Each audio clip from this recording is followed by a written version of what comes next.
السلام علیکم دوستو، آج اور ایک ویڈیو کے ساتھ آج کا ویڈیو ہم بنانے جا رہے ہیں فرشتوں کے بارے میں، ان کے نام اور ان کی ذمہ داری۔ فرشتے تو بہت ہیں، لیکن ہم کچھ فرشتوں کا ذکر یہاں پہ کریں گے اور ان کی ذمہ داریوں کے بارے میں۔ چلیے، اگر آپ اس چینل پہ نئے ہو تو سبسکرائب کرنا نہ بھولیں۔ دوستو، اس ویڈیو کو سن کر لائک شیئر کرنا بھی نہ بھولیں۔ چلیے ویڈیو کی اور سنیے دل تھام کے فرشتوں کی ذمہ داریوں کے بارے میں۔ فرشتوں کے بارے میں ہمیں یہ معلوم ہو چکا ہے کہ وہ نورانی ہستیاں ہیں جو اللہ کے حکم اور اس کی مرضی سے مختلف کام انجام دیتے ہیں۔ فرشتے نہ مرد ہے نہ عورت۔ اللہ تعالیٰ نے انہیں جن کاموں پر لگا دیا ہے، انہیں کاموں پر وہ لگے ہوئے ہیں۔ ان کی تعداد بے شمار ہے، البتہ ان میں سے کچھ کا ذکر قرآن مجید اور احادیث میں آیا ہے۔ ان میں 4 فرشتے اللہ تعالیٰ کے نہایت مقرب ہیں اور ان کے بارے میں کچھ تفصیلات بھی ملتی ہے۔ ذیل میں ان کا مختصراً ذکر کیا جاتا ہے۔ چلیے پہلے ہم بات کریں گے حضرت جبریل علی نبینا علیہ الصلوۃ والسلام کے بارے میں، اور اس کو اللہ تعالیٰ نے کون سی ذمہ داریاں عائد کی ہے۔ اللہ تعالیٰ کے مقرب فرشتے ہیں حضرت جبرائیل۔ اللہ کی جانب سے پیغمبروں تک پیغام رسانی کا کام انہیں کے ذمہ تھا۔ یہ اللہ کے حکم سے وہی پیغمبروں کے پاس لاتے تھے، جس میں کہ بندگان خدا کے لیے احکام و ہدایات ہوتی تھی۔ اللہ کے آخری رسول حضرت محمد عربی صلی اللہ علیہ وسلم کے حضرت جبریل آتے تھے۔ احادیث کی روح سے کم از کم 2 بار اللہ کے رسول صلی اللہ علیہ وسلم نے حضرت جبرائیل کو ان کی اصل صورت میں دیکھا ہے۔ اسی طرح انسانوں کی شکل میں بھی حضرت جبرائیل رسول اللہ صلی اللہ علیہ وسلم کے پاس آیا کرتے تھے۔ دنیا میں خدا کے باغیوں اور نافرمانوں پر عذاب بھی اللہ تعالیٰ نے حضرت جبرائیل کے ذریعے بھیجا ہے، اور اب بھی یہ کام ان کے ذمہ ہے۔ اس کے علاوہ جس طرح سارے فرشتے خدا کے ذکر و تسبیح میں ہر وقت لگے رہتے ہیں، حضرت جبریل بھی ہر وقت اللہ کے ذکر و تسبیح میں مشغول رہتے ہیں۔ دوسرے نمبر ہم بات کریں گے حضرت میکائیل کے بارے میں۔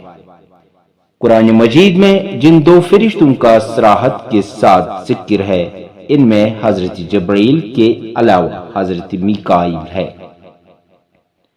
اللہ کی طرف سے حضرت میکائیل مخلوقات کو روزی پہنچانے کے کام پر مامور ہے۔ بارش کا انتظام بھی ان کی ذمہ داریوں میں شامل ہے۔ فرشتوں کی ایک جماعت ان کی ماتحتی میں مختلف کام انجام دیتی ہے، خاص طور پر بادلوں، ہواؤں، پہاڑوں، دریاؤں وغیرہ پر یہ فرشتے مقرر ہے۔ اللہ کے حکم اور مرضی کے مطابق سونپے گئے کاموں کو انجام دیتے ہیں۔ تیسرے نمبر پر بات کریں گے ہم حضرت اسرافیل کے بارے میں۔ یہاں پہ ہر مسلمان کا عقیدہ ہے کہ ایک دن یہ دنیا ختم ہو جائے گی۔ اس سے قیامت کہتے ہیں۔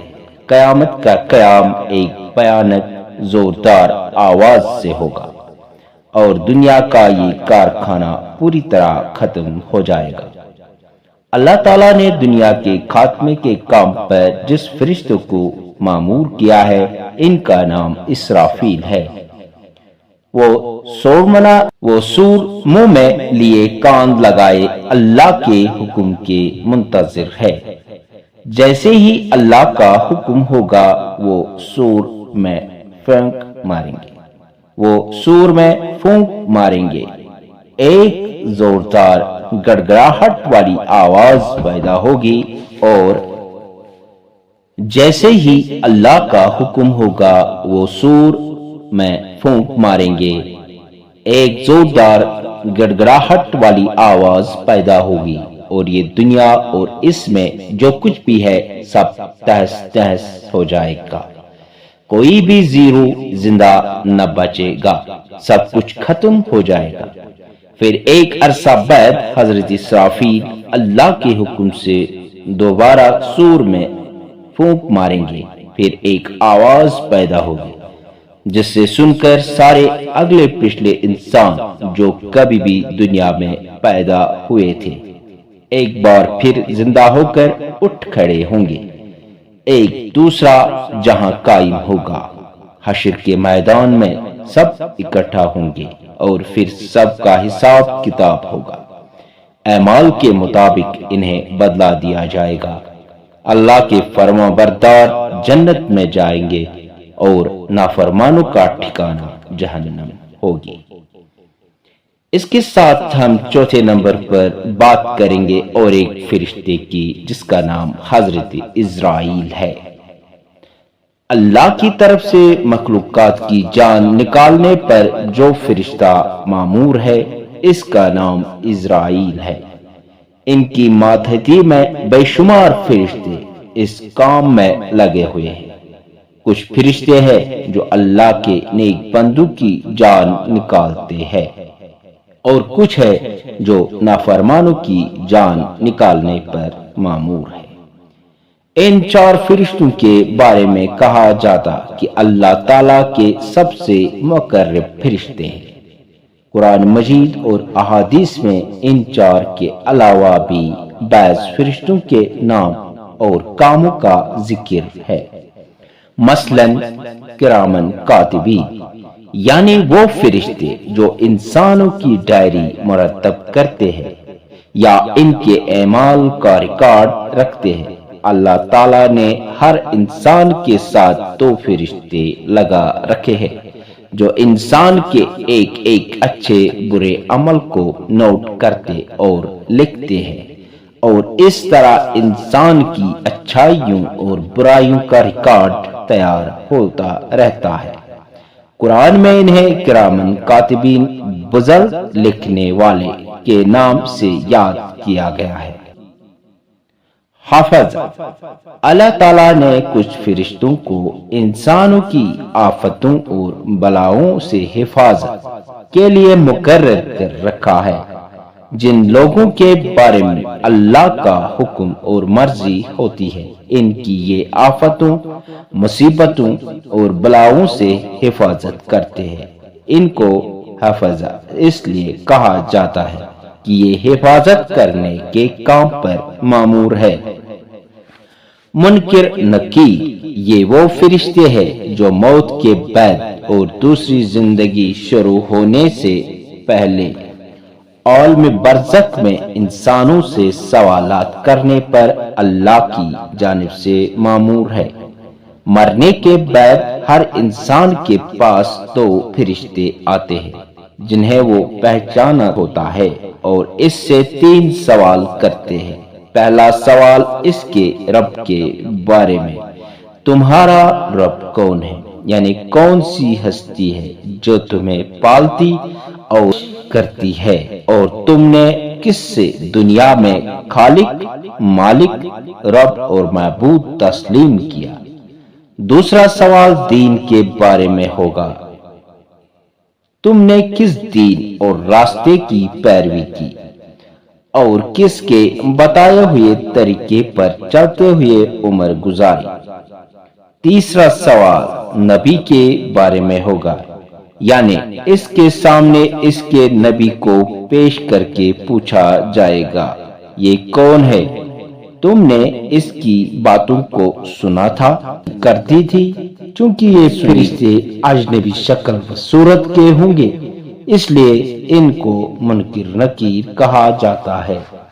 جنت و جہنم کے منتظم فرشتے، اللہ تعالیٰ نے کچھ فرشتوں کو جنت و جہنم کے انتظام میں لگا رکھا ہے اور وہ ان کی دیکھ بھال کرتے ہیں۔ جو فرشتہ جنت کے انتظام پر مامور ہے اس سے رضوان کہتے ہیں، اور جس فرشتے کے ذمہ جہنم کا انتظام ہے اس سے مالک کہتے ہیں، یعنی جنت کا داروغہ و منتظم رضوان اور جہنم کا داروغہ منتظم مالک نام کے فرشتے ہیں۔ حاملین عرش کچھ فرشتے ہیں جو اللہ تعالیٰ کے عرش کو اٹھائے ہوئے ہیں، ان فرشتوں کو حاملین عرش کہا جاتا ہے۔ انگنت فرشتے ہیں جو دن رات 24 گھنٹے اللہ تعالیٰ کی عبادت اور اس کے ذکر میں مشغول رہتے ہیں۔ ذکر اور عبادت ہی ان کا مشغلہ ہے، اس کے علاوہ ان کے ذمہ کوئی دوسرا کام نہیں ہے۔ یہ تھی آج کی بات۔ ویڈیو تھا فرشتوں کے بارے میں اور اللہ نے ان کو کون سی ذمہ داریوں سے عائد کر رکھا ہے۔ اگر آپ کو ویڈیو پسند آئے تو ویڈیو کو لائک شیئر کرنا بھی نہ بھولیں۔ ملتے ہیں اگلی اور ایک ویڈیو کے ساتھ۔ اللہ حافظ۔